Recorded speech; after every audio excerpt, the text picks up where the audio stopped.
Il y a un conflit entre le spirituel et le temporel, le conflit entre le visible et l'invisible. Et c'est un conflit très féroce. Dans la vie d'Abraham, c'était parfois un problème très ténu.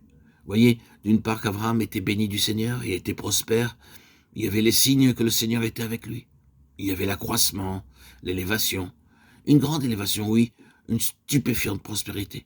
Ses troupeaux et son bétail multipliés. Il était considéré comme un prince dans le pays.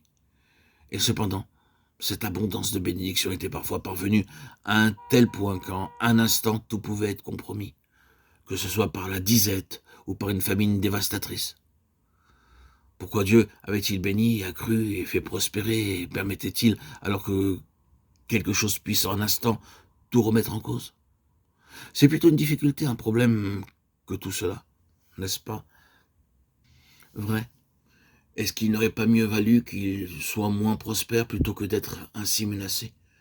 Abraham trouvait ce problème très aigu. C'était ce qui avait causé un de ses échecs. Il allait devoir descendre en Égypte. C'était une dure école.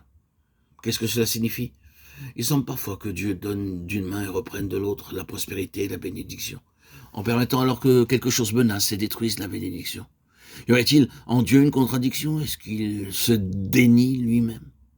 Vous savez tous que les tentations, parfois, essayent d'insinuer. Est-ce que nous ne sommes pas, après tout, que les pions d'un jeu? Est-ce que nous ne sommes pas, après tout, que des êtres chanceux ou malchanceux, fortunés ou infortunés, sans plus? Après tout, est-ce que le Seigneur agit dans tout cela? Est-ce que cela peut signifier que le Seigneur est réellement un Dieu cohérent? C'est une dure école. Mais, vous voyez, c'est intégralement en accord avec ce que Dieu fait. Et qu'est-ce qu'il fait? S'il bénit, il y a deux choses qui sont liées à cela.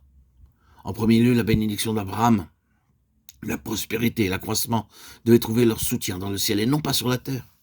Dieu introduisait un grand principe céleste.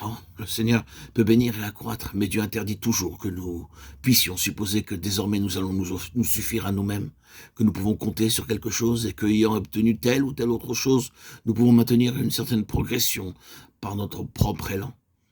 Il nous fera voir que même s'il peut bénir, même si une chose procède réellement de lui-même, elle pourra dépérir à tout moment, si le ciel n'en prend pas soin lui-même. C'est une leçon. Ne présumons de rien, ne pensons pas que tout soit définitivement accordé. Vivons chaque moment comme procédant du ciel. Que ce jour soit un jour de bénédiction, comme un jour d'adversité. Attachons-nous au ciel. Ensuite, il y a cet autre facteur. Dieu formait tellement Abraham qu'il pouvait être exempt des bénédictions et c'est quelque chose que d'être privé de bénédictions. Quelle discipline, quelle épreuve de foi, quel test pour Abraham. Peu importe la mesure dont Dieu le bénissait, il ne permettait que ses bénédictions obscurcissent la vision céleste et l'arrêtent sur la route. C'est un immense triomphe. Oh, les périls dévastateurs des bénédictions. Peut-être pouvez-vous dire que vous ne connaissez pas encore beaucoup ces dangers. Mais Dieu veut que nous soyons forts pour son céleste royaume, forts pour l'élargissement spirituel, forts pour pouvoir être employés puissamment. Et nous ne serons jamais forts si les choses nous soutiennent et prennent le dessus sur Dieu. Jamais forts si les biens sont ennemis du meilleur. Avec Abraham, c'est parfaitement clair.